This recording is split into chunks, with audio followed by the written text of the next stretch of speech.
Hey guys, how are you doing? And in this episode, we are going to see how to install the stable version of iOS 15 and iPadOS 15 if you are participating in the public beta testing program or you have installed developer beta testing profile on your iPhone or iPad. The process is pretty simple, but before that, the reason why you should move from the public beta testing to the stable version is if there are no differences between the release candidate version, which is released almost a week ago, and the final stable version, then all the users will be using the same software. But rarely Apple makes some changes which will be different from the public beta testing version. So that is why you need to update your iPhone or iPad. To install the stable version, Apple have released it yesterday globally for all iPhones and iPads. Simply go to the settings and then navigate to General and then scroll to the bottom on your iOS 15 or iPadOS 15 running devices. You will see VPN and device management.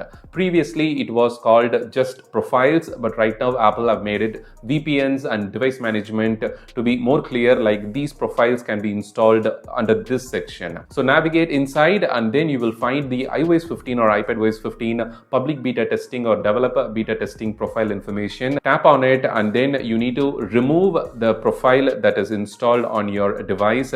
Then it will ask to restart the device once and let it restart, and then you need to connect your device to the Wi-Fi and then navigate to settings, general, and then software update. There you will be seeing a small update, kind of a 300 MB or 400 MB size of update waiting for you as the stable version. Difference between the release candidate version that you were running before the final stable version. If you see the size in some GB like 1 GB or 2 GB, then possibly you must have skipped the previous versions of iOS 15 public beta testing software. So that could be the reason for the difference in size, and depending on the iPhone and iPad, the file size may also be different. Proceed with the update now and then install it on your device, and you will be opted out from the public beta testing for your device, and then you will be running the stable version on your device. I hope this video helped you. Thanks for watching, and don't forget to subscribe to this channel for more useful tips and tricks related to iPhone, iPad and Mac. Thank you. Have a wonderful day.